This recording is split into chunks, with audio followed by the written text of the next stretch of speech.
30:30, Edgardo Melgar en vivo comienza ya. Saludos amigos de 30:30. Gracias por estar con nosotros esta noche. Estamos en vivo hoy domingo 20 de octubre. Nuestros distinguidos invitados hoy aquí en el estudio, don Julio Navarro es un analista político, un reconocido analista político, simpatizante del Partido Libertad y Refundación, y don Eval Díaz, ministro de la Presidencia. Señores, muchas gracias por estar aquí. Contrario. Gracias, Ricardo. Muy bien. El tema de hoy, por supuesto, no puede ser otro más que el juicio y el veredicto de culpabilidad contra el señor Juan Antonio Hernández y, por supuesto, sus repercusiones para Honduras. En los distintos escenarios que se pueden presentar en el país en las próximas horas, semanas, meses. Pero antes de iniciar la conversación con nuestros invitados esta noche, vamos a tener unos minutos para conversar con el abogado José Tercero Midense. El abogado José Tercero Midense ha seguido muy de cerca, siguió muy de cerca este juicio, por supuesto. Él está en la ciudad de San Francisco, en el estado de California. Es graduado de la Universidad de California, de Berkeley, y además ha sido asesor de distintos consulados de diferentes países de América Latina en temas de diplomacia, en asuntos penales y de migración. Abogado, muchas gracias por acompañarnos esta noche en 30:30. Un cordial abrazo al licenciado Edgardo Melgar y por supuesto extensivo a los distinguidos invitados, el licenciado Julio Navarro y el secretario privado don Eval Díaz desde San Francisco, California, para conversar, como decía usted, sobre los diferentes puntos legales y las operaciones técnicas que se van a realizar ahora después de haberse escuchado la sentencia de la persona en mención. Sí. Abogado José Tercero Midense, ¿qué conclusiones tiene usted después de haber dado seguimiento a este juicio y, por supuesto, al veredicto final? Dos cosas importantes que conversábamos. Número uno, deja de ser importante en este momento el jurado, el fiscal y el juez, y pasa a ser la persona más importante, lo que se llama el probation officer o el parole officer. ¿Para qué? Estos desarrollarán un informe oficial desde el nacimiento, las relaciones sociales, la educación, el tema financiero y todo el aparato histórico de la persona que ha sido sentenciada el día de hoy, para que ese informe, licenciado Melgar, pueda pasar a manos del fiscal y sea discutido tanto con la defensa, con la fiscalía. Una vez que ese informe, en los primeros 30 días, se realice, tendrá el abogado defensor y podrá objetar alguna información que vaya dentro de ese informe. ¿Qué significa ese informe y por qué el Petrial Service Officer es lo más importante en este momento? Porque basado en ese informe habrá un preinterrogatorio antes de realizar el informe en donde podrá estar presente el abogado defensor, y esas preguntas son valiosas y son importantes. La gente decía que por qué la persona que ha sido sentenciada no tuvo ningún movimiento ni reacción durante el transcurso de la sentencia. Primero que todo, son estrategias de nosotros los abogados internacionalistas de que la persona no tenga ninguna expresión ni facial ni física para que no pueda hacer o darle a entender al señor juez que está molesto independientemente de que la sentencia haya sido en contra, porque todas esas expresiones faciales, físicas y cualquier cosa que pueda decir va en lo que se llama, licenciado Melgar, el pre-sentence informe. Ese pre-sentence informe lo entrega al juez y el juez, basado en eso, decidirá la sentencia. La sentencia prevista para el 17 de enero de 2020. ¿Es correcto decir que esta sentencia podría ser de 30 años a cadena perpetua? Buena pregunta. El sentenciado, cualquiera que sea, especialmente con delitos federales contra los Estados Unidos de América, tendrá una sola oportunidad más de reunirse con el Petrial Service Officer. Le hará consultas sobre la vida, hará consultas sobre la historia, la educación, el comportamiento, y tendrá la oportunidad en ese momento de tener un arrepentimiento, de decirle a los Estados Unidos de América que le pida disculpas por todas las transacciones que se realizaron, por la sentencia, por supuesto, y en ese momento, en la conclusión, el Petrial Service Officer podrá recomendar al juez que hubo un arrepentimiento y que puede de pronto la persona solicitar que se le rebaje la pena. A la pregunta que usted hacía, existe un manual oficial, una guía, que en el 2005 la Corte Suprema de Justicia de Estados Unidos dijo que no era más automática la sentencia mínima, sino que el juez podría utilizar ese manual en aspectos federales para poder dictar la sentencia de 5, de 20, 30, 40 o cadena perpetua. ¿De qué depende de eso, licenciado Melgar? La sentencia depende, número uno, de cómo cierre el sentenciado o el condenado en este momento, las disculpas que le pueda pedir a Estados Unidos y, por supuesto, algunas objeciones que haga el abogado en ese interrogatorio de la presentencia. ¿Puede ser menor de 30 años o no? Puede ser menor de 30 años siempre y cuando el oficial Petrial escriba lo más suave posible. Sin embargo, el fiscal podrá también recomendarle al oficial de probación que esta persona puede ser peligrosa más adelante, que ha cometido tantos delitos, que se ha portado muy mal desde su nacimiento hasta ahora, y esa es la objeción que puede presentar el abogado, diciéndole que no, que fue un impasse en la vida de esta persona en los últimos años. Entonces, ¿puede ser menor de 30? Por supuesto que sí. ¿Quién recomienda eso? El oficial de probación. ¿Quién decide? El juez.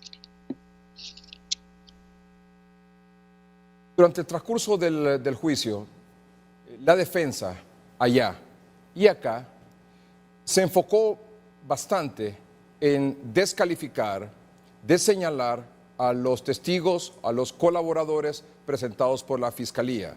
Evidentemente, individuos ligados al narcotráfico, algunos con condena, otros todavía sin condena en Estados Unidos. ¿Cree usted que fue correcta la tesis de la defensa o el argumento de la defensa de tratar de descalificar a esos colaboradores de la Fiscalía? La pregunta va en función de dos maneras, licenciado Edgardo Melgar. Número uno, desde la regla de la ética profesional, nosotros de pronto no podemos hacer algunas recomendaciones cuando el juicio ya terminó, porque sería antiético y antiprofesional desmeritar la actuación de los colegas abogados. Desde el punto de vista procesal sí le puedo decir que existe una función en la defensa cuando existe testigos que en contra del acusado, que se llama el prior inconsistent statement. ¿Qué significa eso? Significa que una persona puede dar una declaración fuera de la corte y ya cuando está bajo juramento da otro tipo de testamento. En ese sentido, el prior inconsistent statement se ataca directamente no a la persona, no diciendo que la persona es criminal, que es asesina o que se ha comportado muy mal, sino que el estamento, lo que dijo la declaración fuera de la corte, porque puede ser un hearsay, que es la excepción de la regla. Entonces, en ese sentido, para mí, se enfocaron demasiado en la persona, que eran personas malas, que habían hecho delitos criminales anteriores, que estaban en los Estados Unidos extraditados, pero nunca los escuché decir el prior inconsistent statement. Por lo tanto, el juez dictaminó que si no existía una contradicción entre la declaración que dieron anteriormente y la declaración que estaban dando dentro de la corte, por lo tanto, eso fue una de las cosas que sí me puse a estudiar mucho, porque atacaron directamente el carácter moral de los declarantes y no la inconsistencia de la declaración. Lo cual a su criterio fue un error. Para mí sí, porque cuando usted está en la corte, especialmente en un caso penal, usted no tiene que atacar a la persona porque él no es el que está sentenciado o que lo van a sentenciar. Usted lo que tiene que decir es, no es que es mentiroso o que habla mal de la persona, sino que qué declara antes fuera de la corte y qué declara ahora. Y el prior inconsistent statement, que es una de las figuras importantísimas en la materia de evidencias, que no existe ni en Centroamérica, ni en Honduras, ni en Sudamérica, pero que en los Estados Unidos es completamente separada del procedimiento penal. Ese prior inconsistent statement creo que hizo que el juez dijera que si la declaración de los testigos afuera fue verdad, adentro también. Abogado, es muy claro que un juicio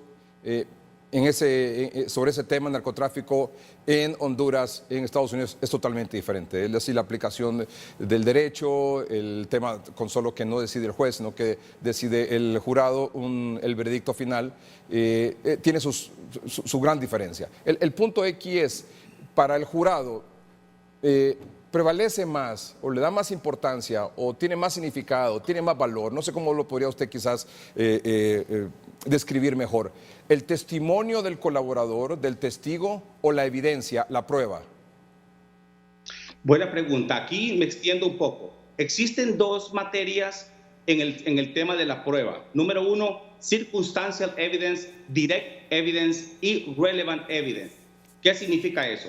El juez, en el procedimiento federal, especialmente la regla 801, indica que si la persona hace una declaración directa, eso podrá ser un direct evidence. Si la circumstantial evidence, que son las huellas digitales, fotografías, el famoso wiretapping, que los oficiales de seguridad de Estados Unidos se ponen una grabadora adentro y lo están grabando cuando usted está hablando, ese tipo de cosas no necesariamente tiene que ser un match con la declaración del testigo. Por lo tanto, la pregunta que usted hace, cuando un direct evidence está, número uno, aceptado por el juez, que no hay objeción de parte de la defensa, y los jurados podrán tomar directamente la declaración de ese testigo, como se llama en inglés el direct evidence, y no necesitan lo que es circumstantial evidence, que son los documentos para poder probar la culpabilidad o la inocencia de la persona. La fiscalía o el fiscal durante el juicio mencionó en varias ocasiones narcoestado, que Honduras era un narcoestado, que las instituciones estaban a favor del narcotráfico o en defensa o propiciando o favoreciendo, facilitando las labores del narcotráfico en el país. Esa posición del fiscal en este juicio es la posición del Departamento de Justicia de Estados Unidos, es la posición del gobierno de Estados Unidos. Eso que dijo el fiscal es parte de las actuaciones que tiene que tener dentro para tener un impacto directo con el jurado. Entonces, no necesariamente tiene una relación directa con Honduras desde el punto de vista legal y desde el punto de vista administrativo y procesal legal federal, sino que tiene un impacto más que todo para la condena de la persona y que puedan decir que este caballero que estaba ahí estaba colaborando con algunas actividades ilícitas en el país. Uno, la persona no era funcionario público. Número dos, la persona no tenía una relación de gobierno directamente él con el Estado en el caso de trabajo o en el caso, por ejemplo, de algunos negocios. Y número tres, los fiscales no necesariamente representan, como decían anteriormente, lo que quiere el presidente de Estados Unidos. Los fiscales son completamente separados. Lo que hizo ese fiscal fue poner en grande, más o menos, para el jurado, hacer un impacto que se llama psicológico, de decir que el país estaba atravesando por una situación diferente y que esta persona estaba siendo colaborador de las personas que estaban traficando droga. Por lo tanto, no es una posición oficial del Departamento de Estado. Es más, es prohibido, y nosotros como funcionarios públicos le puedo comentar que tenemos una serie de regulaciones para no influir, mucho menos contactar, ni tampoco hacer informes o solicitar informes de otras entidades de gobierno. El señor Juan Antonio Hernández, bajo las actuales circunstancias, ya con el veredicto de culpabilidad, ¿él se puede convertir en un colaborador de la Fiscalía en Estados Unidos para otros casos de narcotráfico en Honduras y ser beneficiado, como evidentemente ocurre con los testigos? Importantísima la pregunta. En el cierre de la sentencia, del reporte que le menciono yo, que poco se conoce en Honduras, porque uno de pronto puede respetar los criterios que el juez, el jurado y el fiscal, pero aquí ninguno de ellos tiene parte, sino que el oficial Petrial. Ahí va a estar, licenciado Melgar, el punto específico y principal de que si la persona puede tener una conversación amena, de arrepentimiento y, por supuesto, puede prestar colaboración con algunas información que le convenga al gobierno de Estados Unidos, ese tipo de información, ese tipo de conversación le puede absolutamente bajar la pena siempre y cuando lo recomiende el oficial de probación. Es decir, él puede incorporarse a ese sistema de protección de testigos y ser favorecido de alguna manera, ya sea reduciendo la pena o algo así. Desafortunadamente no le puedo comentar quién está en este momento en esa misión en donde estaba acusado, y nosotros que estamos cooperando con la defensa también de este personaje, lo hicimos que se moviera a testigo. En este caso, de pronto no tanto porque los delitos son tan altos, sin embargo sí le puede ayudar al licenciado Melgar para reducir la pena siempre y cuando el informe de oficial Petrial lo disponga en las conclusiones, y por supuesto que el fiscal esté de acuerdo, porque recuerde usted que ambos, la defensa con el fiscal, ambos pueden hacer objeciones a ese famoso reporte. Tendrán de 20 a 30 días para discutirlo. El juez lo llama a una corte tanto en privado o puede ser público, pero el informe no podrá ser conocido por absolutamente nadie, excepto por el juez, el fiscal y la defensa. ¿Sabe usted qué porcentaje de la prueba se desestimó en este juicio? Buena pregunta. En porcentaje uno puede decir de 20 a 50, 70%. Lo que a mí me pareció es que se desestima lo que es el prior inconsistent statement por parte de la defensa. Eso fue lamentable para mí, porque en ese sentido, como le decía, no se ataca lo que se llama en inglés el impeachment of the witness. O sea, que se está atacando a la persona que, si directamente el licenciado Melgar colabora, digamos, dos personas que roban un banco, a uno de ellos lo ponen en el stand, ahí sí puede atacar usted directamente el carácter de la persona. En este caso, ninguno de ellos hizo directamente la actuación con el condenado, pero sí ese prior inconsistent statement fue fatal para mí en lo que es la defensa. O sea, que ellos debieron haberse enfocado más en la persona o tratar de descalificar a quien estaba dando testimonio, colaborador de la Fiscalía, y enfocarse directamente en tratar de desmentir y probar que lo que estaban diciendo era mentira. Para mí, en ese caso, sí, más que era mentira, era que el testimonio no concordaba. En inglés hay una figura, licenciado, que se llama refreshing recollection. ¿Qué significa eso? Que usted le puede decir al señor juez que a través de la recolección de las ideas, de la declaración del testigo fuera de la corte, ahora dentro de la corte, no hace completamente match y no hace, por supuesto, como un direct evidence oficial para que la persona que está listo a ser sentenciado, culpable o no culpable, no tenga ninguna relación en ese sentido. Si ustedes vieron, no se presentó ni una tan sola prueba de documental, de huellas digitales, simplemente fotografías y a unos wiretaping que llevaron los oficiales y el fiscal. Pero más que todo, la direct evidence, la declaración directa del testigo, en ese caso en Estados Unidos, es plena prueba. ¿La apelación cree que tenga algún resultado? Buena pregunta. Las apelaciones son bien complicadas en los Estados Unidos porque no funcionan como en Honduras, que usted presenta la apelación 14 días después de que recibe la sentencia. Primero que todo, tiene que llenar una forma que se llama Notice of Appeal. Una vez que envíe esa nota, el juez la tiene que evaluar. Los 3 jueces, por supuesto. Y si los jueces deciden que sí, hay un famoso escrito que se llama el brief. Ahí usted no puede, número 1, ni recordarle a la persona que ha sido sentenciada de culpabilidad y que quiere que sea ahora no culpable, no podrá introducir nuevas evidencias, ni mucho menos podrá hacer alegatos verbales. Tendrá que ser todo por el famoso brief, que es un documento de casi 300 a 400 páginas. Sin embargo, el panel de 3 jueces revisará 2 cosas importantes. Número 1, no va a decir si la persona es culpable o no es culpable. Podrá decidir que se le rebaja una pena, que si hubo un error en la aplicación de la Corte, en este caso del Distrito de Nueva York, y únicamente si existió un error grave que le dio la facilidad de condenarlo, en ese momento puede haber una reversa de lo que es la sentencia o se puede volver a solicitar un nuevo juicio. O en mínimos casos, especialmente en el caso de narcotráfico, casi nunca se puede dar lo que es la salida de la inocencia de la persona. Mientras se dé la sentencia, ¿dónde va a permanecer el señor Juan Antonio Hernández y bajo qué condiciones? Número 1, las condiciones son altamente seguridad. Permanecerá en la cárcel que está en Nueva York. El acceso será solamente de los abogados del oficial Petrel y del fiscal para hacer el reporte que le permita a él, en ese momento, licenciado Melgar, poder, la última oportunidad de decirle 2 cosas. Acuérdese que usted puede hacer el famoso waiver de la apelación. Si usted no quiere apelar, entonces la fiscalía le va a agradecer muchísimo porque es trabajo para ellos también.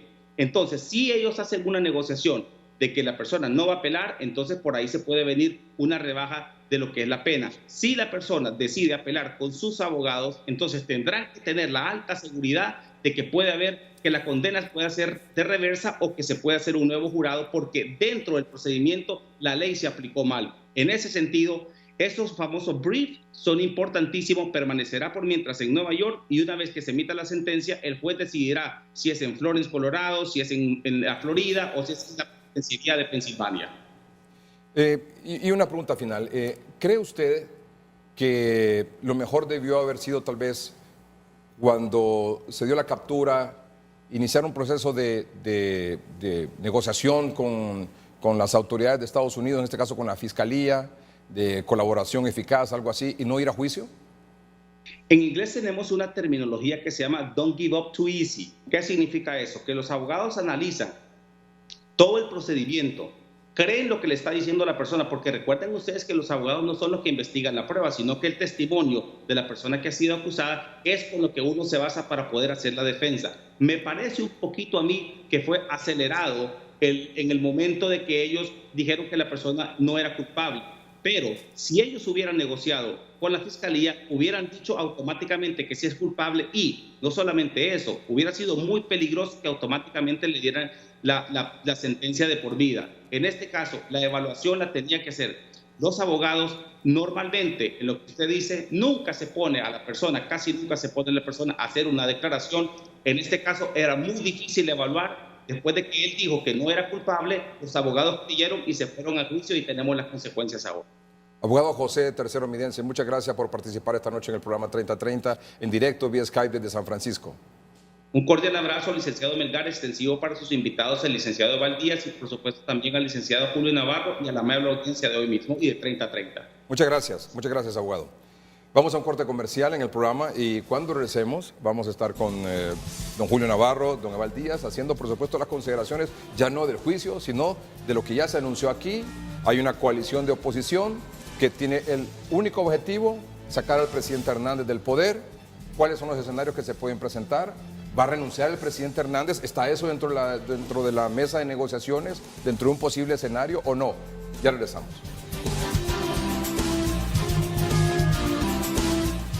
Nuestros invitados esta noche, don Julio Navarro, es un analista político, reconocido analista político nacional, es simpatizante del Partido Libertad de Refundación, don Eval Díaz, el ministro de la Presidencia. De nuevo, gracias por estar con nosotros.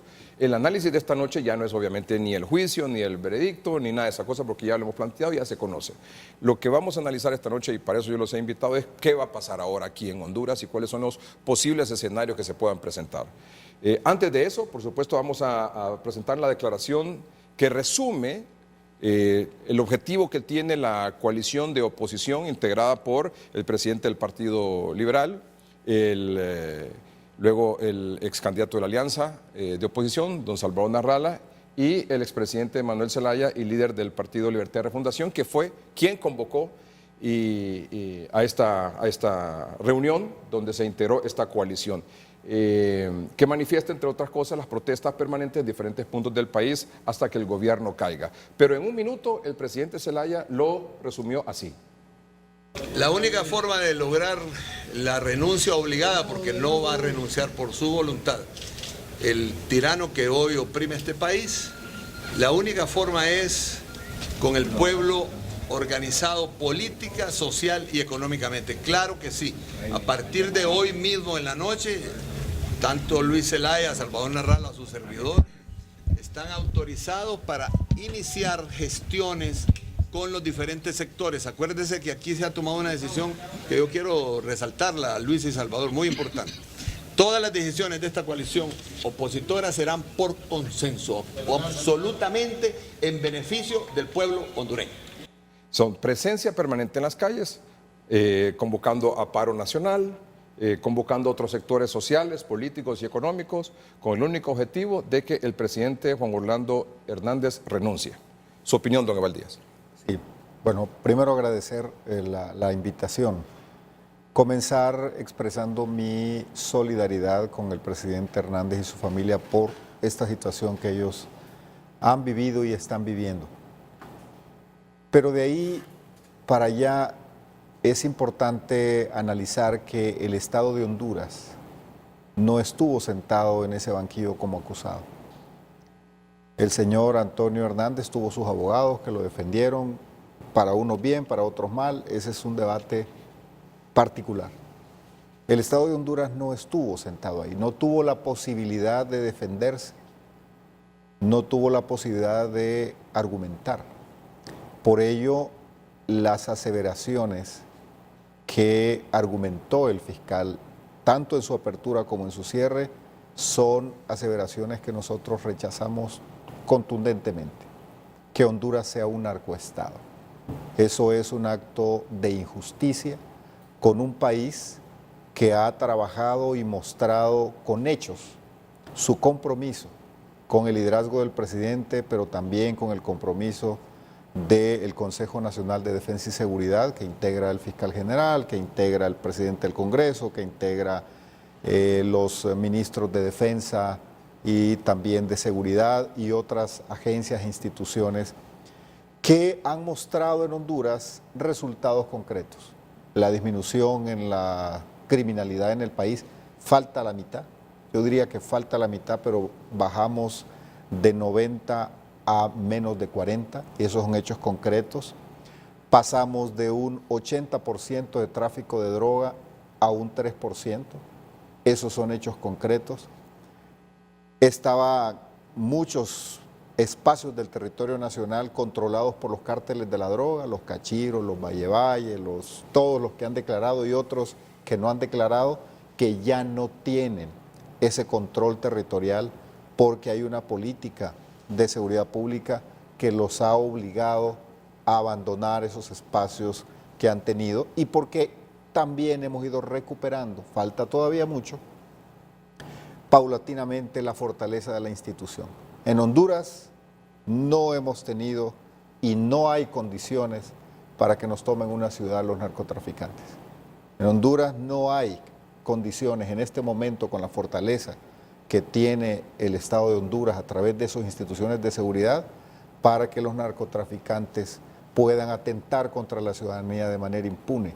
Eso es gracias a años de construcción y trabajo. Y quiero decir, yo tuve una conversación con unos agentes del gobierno de Estados Unidos y les pregunté si ellos pensaban que el actual gobierno del presidente Hernández es un narcoestado. Y ellos se sorprendieron de la pregunta y me dicen, mire, eso fue un fiscal, pero no es la opinión ni del Departamento de Estado, ni de la Casa Blanca, no es la opinión de la Homeland Security y otras agencias, me hicieron una mención, eso no es lo que nosotros opinamos. Es más, vamos a estar acompañando del desfile a las Fuerzas Armadas, y ahí estuvieron, dando el respaldo a la institucionalidad hondureña que ellos saben que ha combatido la criminalidad. Si nosotros tenemos a un presidente que ha combatido eficientemente el narcotráfico, si nosotros tenemos a un presidente que ha expuesto no solo su vida, sino que ha asumido todos los riesgos para devolverle al país la paz y la tranquilidad después de un Estado fallido, no vemos condiciones ni razones para que el presidente se plantee una renuncia.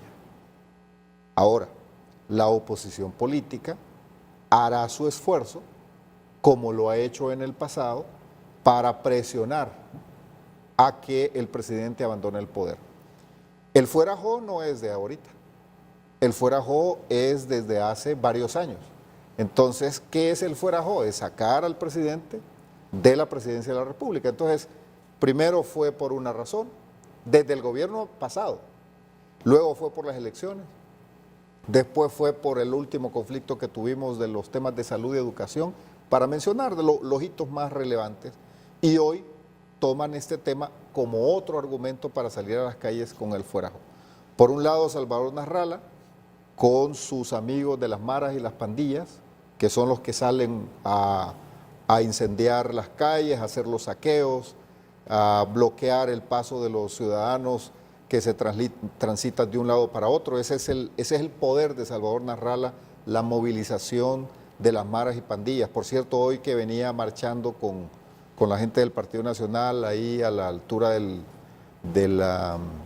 barrio Morazán, salieron unos individuos a atacar a la gente normal del Partido Nacional que iba marchando. Esa gente violenta que es capaz de agarrar piedras y agredir a otro ciudadano, esa es la fuerza de Salvador Narrala. Entonces, por un lado tenemos a él que va a salir a provocar caos y a provocar daño a la economía. Y por otro lado, la posición de Mel Zelaya, en el sentido de que él representa una ideología de izquierda y que en este momento está replanteando su lucha en la región latinoamericana. Ya vemos lo que pasa en Chile, lo que está pasando en Ecuador, lo que está pasando en otros países, y el mismo Diosdado Cabello ha mencionado en su discurso a Honduras como un objetivo para generar ese caos, esa violencia fundamentada en temas ideológicos. Entonces, claro, el panorama se plantea complicado, el panorama se plantea difícil, pero cierro diciéndole que el presidente Hernández no tiene por qué renunciar. Sus hechos, sus acciones dicen de él como un líder en contra de la violencia y contra el narcotráfico, las maras y las pandillas, y porque su accionar es contundente, es claro, y porque además esa propuesta de hacer caer a un presidente por la vía de la fuerza, por la vía del boicot a la economía, vi un diputado de Libre que por primera vez reconoce, lo hace ahí en una cuenta de Twitter, por primera vez reconoce lo que hemos venido diciendo nosotros constantemente, que una vía de lucha es el boicot a la economía, es asfixiar la economía nacional para debilitar el Estado, para generar una desesperación y decirle a la gente el culpable de tu situación económica es el gobierno. Entonces, hay toda una lucha que viene. Yo creo que van a ser días difíciles porque tenemos esta alianza que se ha unido con diferentes métodos, pero con el mismo objetivo. Usted dice el presidente Hernández no tiene por qué renunciar. La pregunta es, ¿la no renuncia, o sea, el hecho de que no va a renunciar, es una decisión tomada? Usted es la persona más cercana a nivel de gobierno del presidente Hernández. Es el ministro de la presidencia. Entonces, la pregunta es clara. ¿Es una decisión tomada? Es decir, ¿no voy a renunciar? ¿Sí o no? Yo le voy a contestar con mayor categoría. Nunca se ha discutido la renuncia del presidente Hernández. Don Julio Navarro. Yo creo, Ricardo, que el país está pasando una de las situaciones más difíciles de cara al mundo. Porque de cara internamente nosotros ya estamos acostumbrados a todas estas cosas. Pero si uno revisa, Edgardo, los últimos 20 años, nos han pasado cosas en Honduras que bien pudieron haberse evitado algunas. ¿Usted recuerda lo que nos pasó en el 98 con el Mitch? Que no hizo que cambiáramos nuestra actitud con relación a la naturaleza. Todavía las huellas del Mitch usted las encuentra en cualquier ciudad. Y seguimos depredando el bosque, seguimos tirando basura por todos lados, destruyendo los ríos. O sea, no aprendimos una lección. Pero fíjate que el Mitch nos trajo algo positivo, digamos. Como nos pusieron en el mundo entero en las televisoras, nos condonaron $3.200 millones, ¿recuerdan? Porque dijeron, estos tan pobres están, que les vamos a perdonar. Eso es un hecho positivo, pero la lección equivocada es que hoy tenemos una deuda de casi $15.000 millones de dólares. O sea, no aprendimos. El otro fenómeno, 2009. El golpe de Estado del 2009 siempre tuvo como argumento de que había una distorsión del modelo político que había en Honduras y que el rumbo que seguía no era el que el país creía que debía de tener. Y se dio un golpe de Estado, ¿para qué, Edgar? Para enmendar el modelo. O sea, para volverlo, meter en el cauce que debía tener. Y el golpe más bien trajo una descomposición terrible. Mire, rompió el pacto de gobernabilidad que había entre liberales y nacionalistas y creó otra fuerza. Después de más de 100 años, creó otra fuerza política que hoy disputa el poder por otros medios. Y toda esa descomposición que se dio después del golpe de Estado creó la supremacía del Partido Nacional sobre los otros partidos. Y el Partido Nacional ignoró cualquier tipo de negociación interpartidaria, sino que negoció con facciones del partido.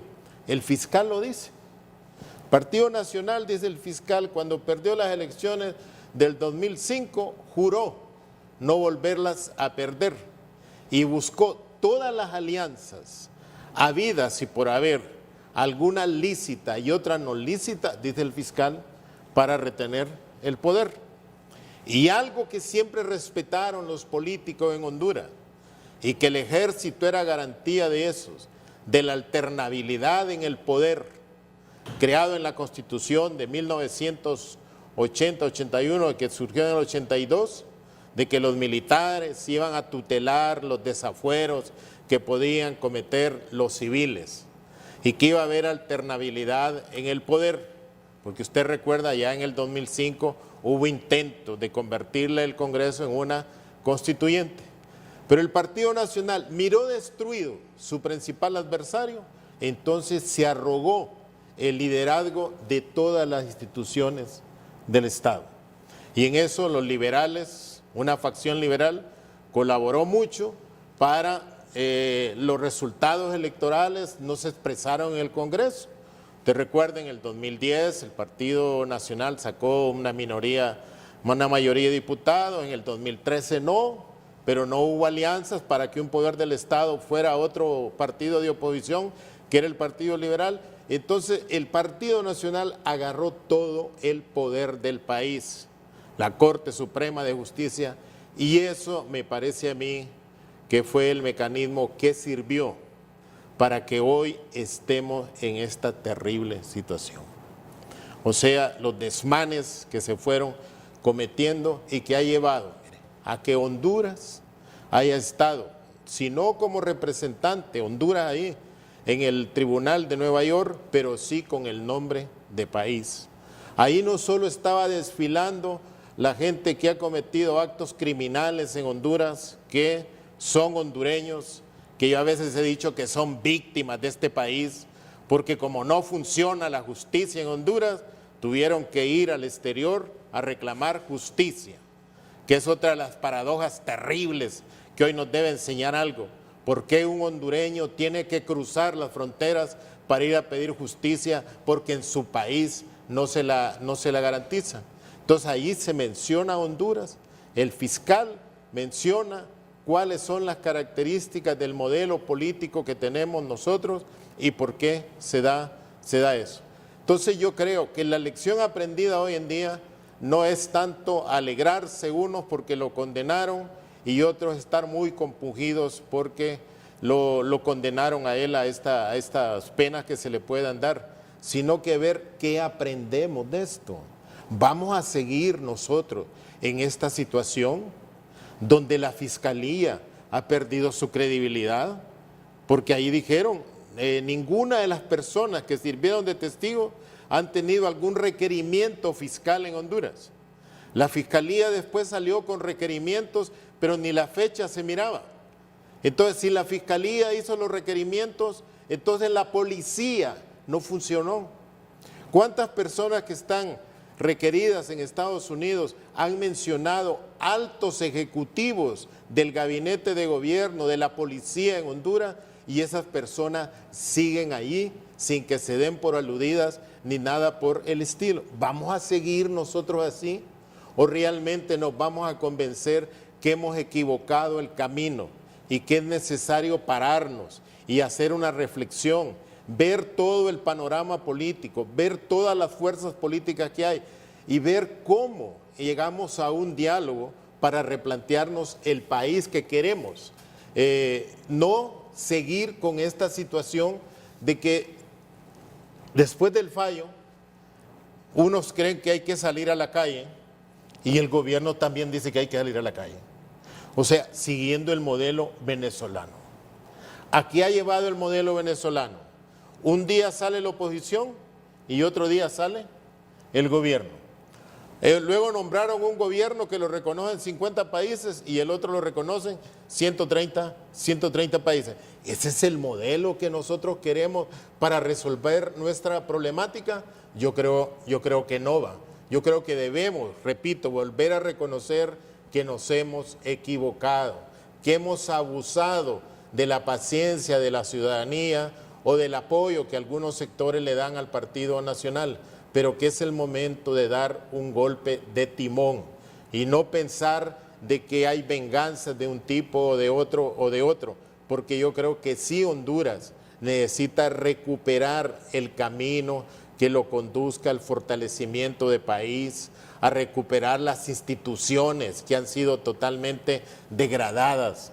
Edgardo, en los últimos años hicimos desaparecer Hondutel, hicimos desaparecer el SANA, hicimos desaparecer cuántas instituciones se crearon en el 50 y en el 70. Y hoy tenemos la ENE, la empresa monopólica que ha habido en Honduras. ¿Se imagina lo que es un monopolio? Hoy quebrada la ENE, que es la principal debilidad de carácter fiscal que nosotros tenemos. Entonces yo creo que esto que ha pasado en Nueva York, vergonzoso para nuestro país.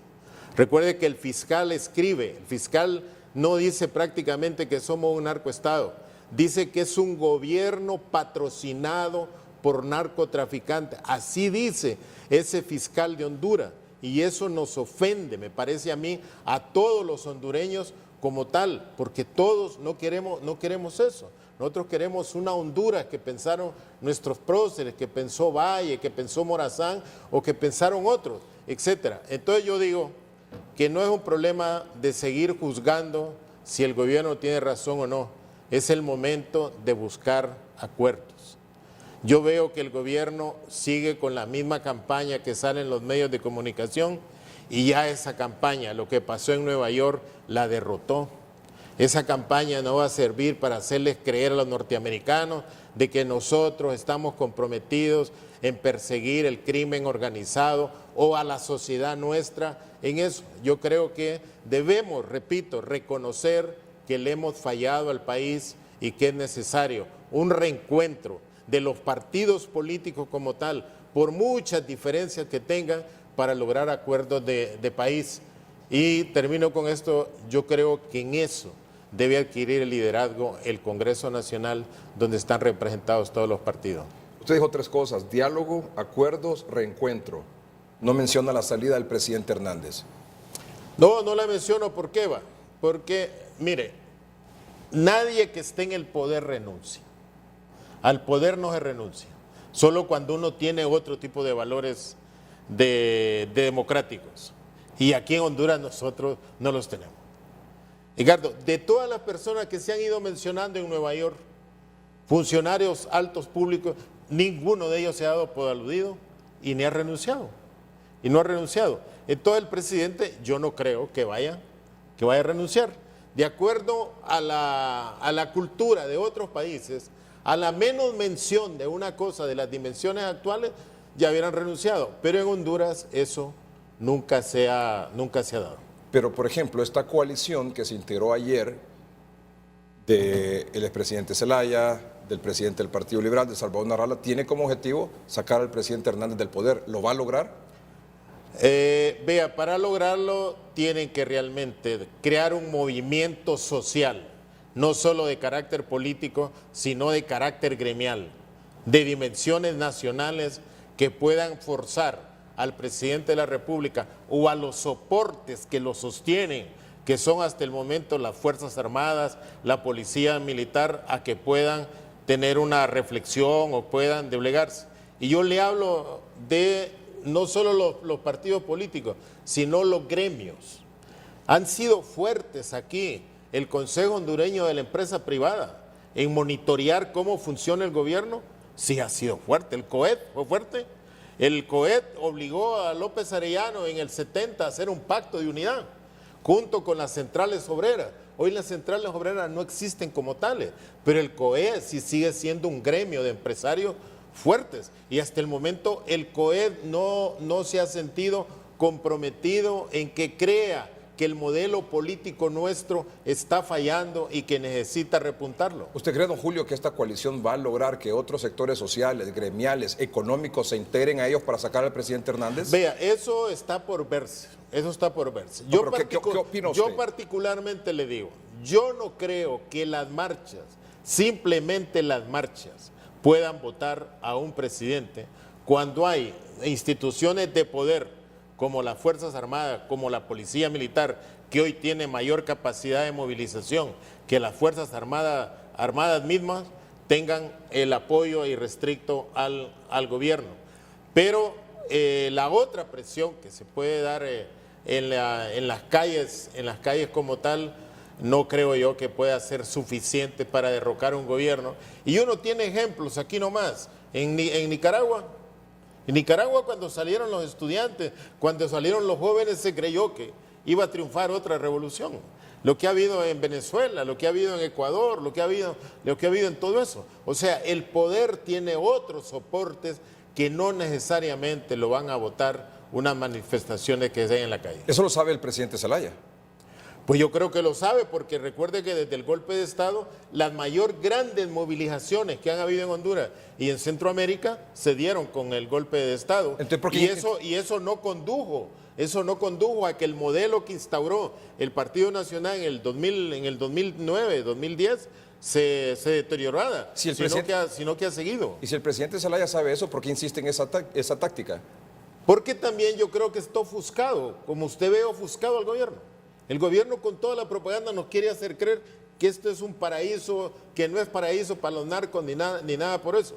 Pero el presidente Zelaya, el presidente del Central Ejecutivo y Narrala deben darse cuenta que para buscar el objetivo que ellos pretenden, deben de buscar una negociación con Partido Liberal, con la bancada del Partido Nacional, porque hasta el momento usted ha visto una bancada fuerte, Pero el día que esa bancada, alguna gente se dé cuenta, Edgardo, que por salvar los muebles están quemando la casa, que ellos como tales tienen futuro político y que el presidente esté en su etapa final, puede hacer que esa bancada termine dividiéndose y puedan pactar lo que pactaron en el 2009 para sacar a Mel Zelaya, ¿recuerda? Primero pactaron allá para hacerlo. Sí. Entre los partidos políticos. Pero yo no creo a este momento que la simple manifestación que se está proponiendo para sacar al presidente o para obligarlo a renunciar sea suficiente. ¿Usted que ha estado cerca del presidente Zelaya, se lo ha dicho?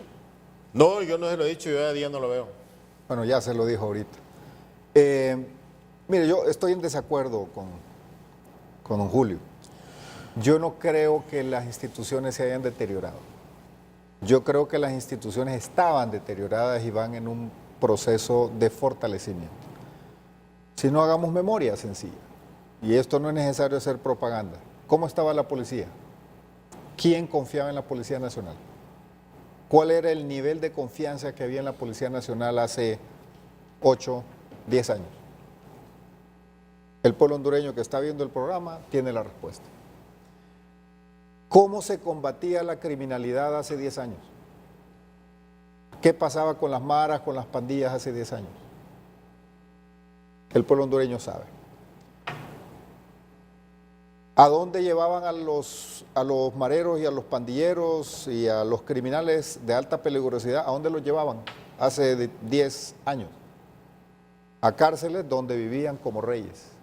Y desde ahí mandaban a matar a gente inocente, a empresarios, a emprendedores, a políticos, a gente, vivían en la absoluta impunidad. Hoy ya no es así. El sistema carcelario, aunque no le gusta a los de la izquierda, porque ellos tienen una visión muy suave con los privados de libertad, yo me quedé sorprendido de ver que el modelo que toma la izquierda internacional para hablar de los derechos de los privados de libertad es Nelson Mandela, porque estuvo preso 27 años o 28 años. No puede usted comparar a Nelson Mandela con los extorsionadores, con los sicarios, con los asesinos, con los que mandan a matar gente inocente. Yo no lo he interrumpido, Julio. Una interrupción. No lo interrumpí, discúlpeme. Los señores que declararon en Nueva York dijeron que pagaban extorsiones. Yo estoy recordando que cómo estaba la institucionalidad hace 10 años y cómo está hoy. No teníamos policía militar por lo que sea. Hoy tenemos una policía militar que sale y que combate de frente. Porque en algo estamos absolutamente en desacuerdo con la izquierda. Considerar, y con Salvador Narrala, que es el amigo y defensor de las maras y las pandillas, que son gente normal, desviada, jóvenes, jovencitos que traviesos. No, esos son verdaderos grupos insurgentes, armados, con tácticas, con financiamiento. Es más, Eva Díaz cree que debería el Congreso Nacional de legislar para declarar las maras y las pandillas como grupos insurgentes, que están actuando para desestabilizar el país, cualquier gobierno que no esté de acuerdo con ellos. Ahora, los gobiernos que estén de acuerdo con ellos y los protejan, y los políticos que estén de acuerdo y los protejan, pues con ellos no hay ningún problema. Pero los gobiernos que los confrontan salen a desestabilizar. El pueblo sabe allá en San Pedro Sula quiénes se toman la carretera. El pueblo hondureño sabe allá en la costa norte quiénes son los que salen con armas y obligan a la gente a bajarse de los carros y paralizan la economía. Pues el hondureño lo sabe. Y sabe quiénes son los políticos que son sus líderes. El diputado Redondo lo reconoció la semana pasada paladinamente. Se sacó una insignia del partido y la mostró y dice: cuando esta gente me secuestró y se dieron cuenta que yo era amigo de Narrala, dijeron: este es amigo del jefe, y me soltaron. Entonces, no es cierto que la institucionalidad ha decaído. No existía Fuerza Nacional Antimaras y Pandillas, y hoy es una fuerza que está dedicada exclusivamente para combatir el delito de la extorsión. Entonces, hay una institucionalidad que se ha fortalecido, que ha venido de cero creciendo, creciendo y creciendo, y que los resultados comienzan a sentirse. Falta mucho. Nosotros queremos que de esos 38 muertos por cada 100.000 habitantes que se bajaron desde 90 y que hoy estamos en eso, lo sigamos bajando. Pero sobre todo, lo más importante es que no retrocedamos, que no volvamos atrás. Un país que no tenía seguridad pública, un país, una ciudadanía que no tenía quien la defendiera, una ciudadanía que no tenía quien llegara y le diera protección. Podemos hablar de otras instituciones y podemos hablar de lírica, pero si no cumplía con su tarea principal, que es darle seguridad a la población, no tenía razón de ser. Y eso ha cambiado y falta mucho que hacer. Entonces, yo en esa parte no estoy de acuerdo con las apreciaciones del amigo. De ahí, yo no creo que el Partido Nacional sea una institución que tenga que replantear su lucha. Yo creo que tiene que afinarla. Yo creo que tiene que consolidarla. ¿Qué tiene que consolidar el Partido Nacional? Su compromiso con la propuesta de seguridad al pueblo hondureño. Nadie más ha hablado de seguridad. Todos hablan de ablandar las penas, todos hablan de tratar con guante blanco a los privados de libertad, todos hablan, es un discurso suave con la criminalidad, los derechos humanos y todo este conjunto de pensamientos. Nosotros creemos que no. Hay que generar crecimiento económico, pero no puede haber generación de crecimiento económico o de condiciones para que haya crecimiento económico si no tenemos condiciones de seguridad pública. Si usted no siente la seguridad de que donde usted está hay una autoridad que lo protege. Vuelvo a repetir, hemos avanzado, hay mucho que hacer, Edgardo, lo reconocemos, pero vamos por el camino correcto. La misma pregunta para usted. ¿Han convocado a sectores sociales, gremiales y económicos a sumarse a estas manifestaciones de protesta, a estos paros nacionales, a estas manifestaciones en las calles, en las vías públicas, para sacar al presidente Hernández del poder? ¿Cree usted que los sectores se van a unir a esta coalición? Yo no creo que los sectores se van a unir, salvo algunos sectores que son aliados y han sido aliados del Partido Libre o de Salvador Narrala. Yo creo que ellos sí, pero el resto de los sectores no, por una razón bien simple, porque ellos sí saben lo que ha hecho el presidente Hernández. Es como en la familia, usted sabe las virtudes y los defectos de su hermano, de su pariente, de su primo, de su esposa, de un cercano. Cuando viene alguien a hablarle mal, usted sabe de qué es capaz o de qué no es capaz, porque usted lo conoce, lo ve actuar. En este caso, el mejor juez del presidente Hernández es el pueblo hondureño. El pueblo hondureño sí sabe lo que ha hecho el presidente Hernández y entre los gremios, es más, la semana pasada tuvimos reuniones, esta semana vamos a seguir teniendo reuniones con los diferentes gremios y tenemos una agenda de trabajo. Y decía don Julio Navarro, la manera que esto prospere únicamente, dijo, no a través de manifestaciones, no creo que esto sea posible, y puso los ejemplos de Nicaragua, en Venezuela, entre otros países. Lo que sí dijo que puede prosperar es vía Congreso Nacional, que algunos miembros de la bancada del Partido Nacional firmaran este proceso o esta propuesta de un juicio político para el presidente Hernández. ¿Cree eso posible? Mire, ¿Ese escenario? yo estoy de acuerdo con él en algo, el diálogo y los acuerdos políticos, en eso totalmente de acuerdo.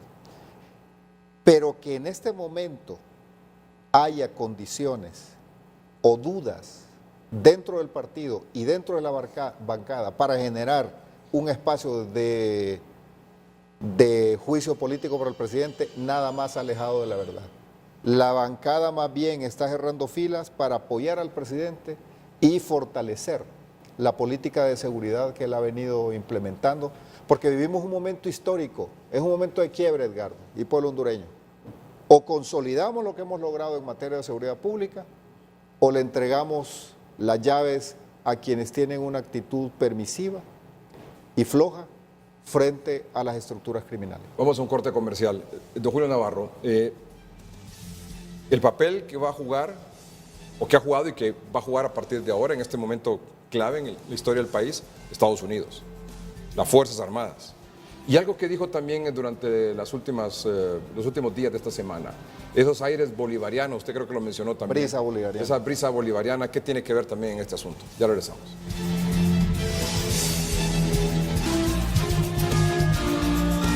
En todo son las 9 de la noche con 6 minutos, vamos a apretar un poco el acelerador al programa esta noche. En todo esto que se ha dicho y escuchado en los últimos días en relación a lo que está pasando, no solo en Honduras, sino que en América Latina, vamos a presentar, porque menciona Honduras, el presidente de la Asamblea de Venezuela, Diosdado Cabello, dijo lo siguiente esta semana. En estos días en el programa nuestro hablé de una brisa bolivariana. Parece que esa brisa bolivariana irritó a un gentío. Si apenas es una brisa, no nos hemos convertido ni en una ventolera. Y ahí si nos convertimos en un huracán, que sea capaz de llegar a todos lados. Apenas estamos en la etapa de brisa y no la detiene ni Almagro, ni el grupo de Grima, ni la OEA, no la detiene nadie. Cuando los pueblos deciden ser libres y reconocen el liderazgo y reconocen el ascendiente del padre Bolívar sobre cualquier movimiento independentista del mundo, uno dice, mira, Bolívar lo conocen. Nosotros estuvimos en Vietnam, en una calle, un mural de Bolívar. Uno se le llena el alma y el espíritu de patria. Y Bolívar es reconocido, no puede un vendepatria como Almagro desestimar la cosa con una brisita bolivariana. Mire, Almagro, vamos para un huracán bolivariano, un huracán bolivariano, el huracán de los pueblos, no lo detiene absolutamente nadie. Lo que está pasando en Perú, lo que está pasando en Chile, lo que está pasando en Argentina, lo que está pasando en Honduras, en Ecuador, es apenas la brisita. Lo que viene ahora es el huracán. Aguántese que es absolutamente imposible que Colombia se quede tal como está. Es absolutamente imposible que Brasil se quede como está. No hay forma. Eso va a reventar, esos países van a reventar porque tienen una sobredosis de neoliberalismo. Eso no lo aguanta nadie. Y menos si no le consultan a los pueblos. Y sobre eso, esto dijo hoy el presidente Hernández durante una marcha del Partido Nacional. Que se vengan las brisas bolivarianas que quieran. Ya intentaron aquí en el pasado montar una constituyente. Ya más claro no habló Mel Zelaya, aquel que estuvo en el 2006 y que nos produjo toda esta tragedia. Ya lo dijo anteayer. Vamos, dice, por el rescate del poder. Vamos a suplantar el gobierno y llamó a una constituyente. Y el que andaba separadito de él, que en la campaña pasada andaban de la mano y que dijeron llamar a la constituyente en la campaña del 2017, yo les digo que los principios y los valores que nuestra Constitución encarna sobre la familia, sobre el rol de Fuerzas Armadas, de la policía, de los institutos y operadores de sociedad, de la justicia y de la seguridad, son principios inalterables. Los principios de la libre empresa, los principios de atender al más necesitado, de justicia social, son valores inalterables. Aquí se debe respetar los valores que están en nuestra Constitución. Y en ese sentido, no piensen que como carroñeros van a venir a suplantar el poder, porque aquí hay un pueblo hondureño que tiene corazón de león, mente y pensamiento clara hacia dónde tenemos que ir para levantar este país. En un minuto, don Julio Navarro. Muy bien mencionados los principios de la Constitución por el presidente de la República. Se le olvidaron dos, presidente: alternabilidad en el poder y división de poderes. Eso no se los escuché. Y esos dos principios son los que nos tienen en esta situación caótica que hoy estamos. Esos dos principios debemos de buscar recuperar a los hondureños para que tengamos crecimiento económico, tengamos equilibrio social, tengamos armonía y los hondureños vayamos desechando el odio que hemos venido acumulando desde el 2009. Recuerde, presidente, alternabilidad en el poder es un principio que la Constitución le dice a las Fuerzas Armadas que lo deben garantizar. División de poderes, y hasta el momento esos dos principios o valores, como usted plantea, no se ven en nuestra realidad. Don Eval. Sí, estoy de acuerdo con la alternabilidad, solo que hay que ganarle en las urnas. No puede haber alternabilidad por la fuerza, por la violencia, tiene que ganarse en las urnas. Así que si la oposición quiere alternar al Partido Nacional y relevarlo en el poder, tiene que ganar las próximas elecciones y tienen todo el derecho, tienen 2 años para hacer campaña. Y lo otro es, vemos diferente. El amigo ve caos, desorden, porque lo ve desde otra perspectiva. Nosotros no vemos eso. Nosotros vemos avance en el país, las finanzas públicas se han mantenido en orden, hemos visto la prosperidad en materia de seguridad pública. Honduras es, en materia de trabajo social, uno de los países referentes, llegando a los que más necesitan con el programa Vida Mejor, que se va a fortalecer más. Así que tenemos visiones distintas. Él ve caos, él ve desorden, nosotros vemos avance positivo a favor del pueblo hondureño. Falta mucho que hacer, falta muchísimo que hacer, pero el camino a Roma no se construye en un día. ¿Usted quería decirle? Hace poco hubo una conferencia de prensa del presidente de la República donde le dijo al pueblo hondureño, distinto a cualquier otro presidente, que la economía iba a bajar 1.4, que las estimaciones que él tenía no se van a dar. ¿Eso es un halago a la empresa privada? ¿A los emprendedores? ¿O es un reconocimiento que la crisis política que hemos tenido está golpeando ya la economía de Honduras? Y eso usted lo puede ver, platique con cualquier comerciante, con cualquier persona que invierte, y le va a decir que vamos en picada. Por eso es que necesitamos diálogo para resolver los problemas. Mire lo que dice Diosdado, hay una brisita que va avanzando. ¿Cuándo había salido un gobierno a marchar, Edgardo, para contrarrestar a la oposición? Ni el Mitch tiró al Estado de Honduras, menos la brisa bolivariana. ¿Cuándo había marchado un gobierno? Ni el Mitch doblegó al pueblo hondureño, menos la brisa bolivariana, ni menos las tormentas que anuncian desde Venezuela. Honduras no va a caer ante el chavismo. ¿Quiénes marchan en Venezuela? Honduras Edgardo no va a ceder ante esa ideología bolivariana que están anunciando implantarla desde Venezuela aquí en Honduras, y eso, tómeme la palabra, el pueblo hondureño no lo va a permitir. Y comete una injusticia en el análisis, sobre todo siendo usted un hombre analítico. ¿En qué sentido? Porque usted saca de contexto la situación económica de Honduras del contexto internacional. Sí, los organismos internacionales están diciendo que hay una desaceleración de la economía mundial y que Honduras va a crecer alrededor de 3.2% y el resto del mundo va a crecer 0.2%, está sacando de contexto. Lo que ha dicho el presidente es, si el mundo entero va a desacelerarse, va a decrecer económicamente, ¿qué vamos a hacer nosotros para que eso no nos impacte? Una serie de medidas para contrarrestar lo que hemos estado anunciando y hemos estado hablando con los sectores privados.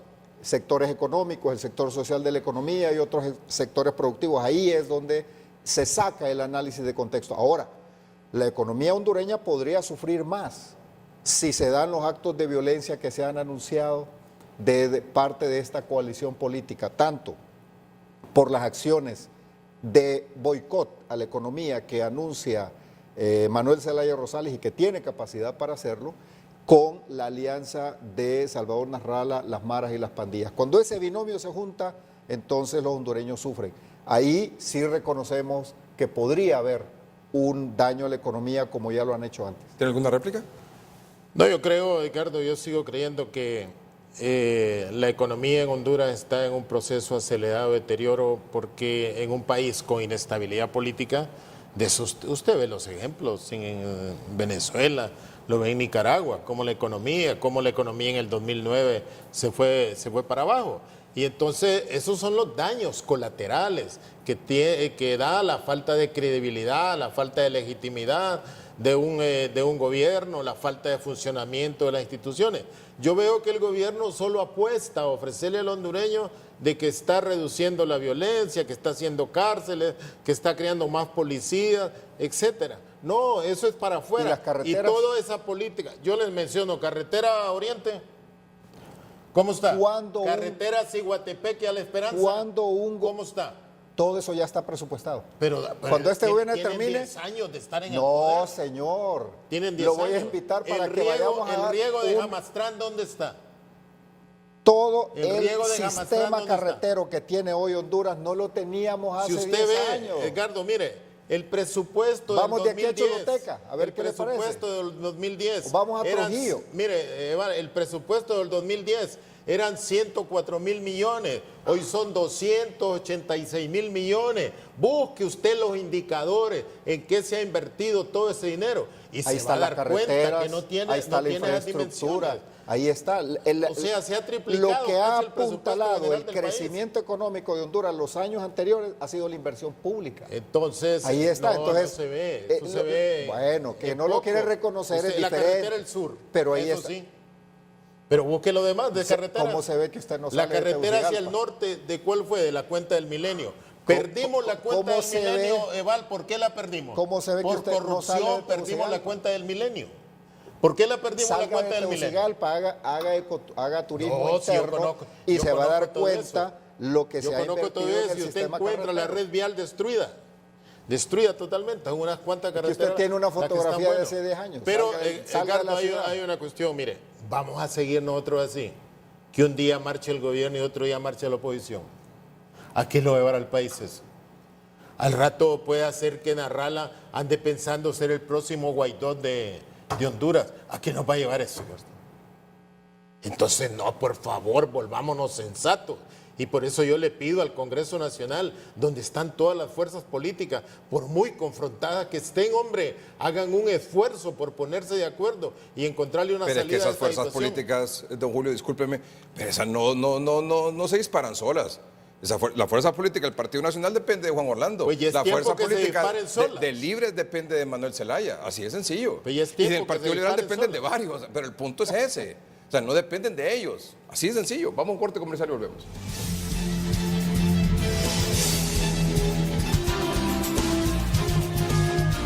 Dentro de los posibles escenarios de lo que puede ocurrir en el transcurso de los próximos días depende mucho el papel de Estados Unidos y las Fuerzas Armadas. ¿Cómo lo define usted en este momento?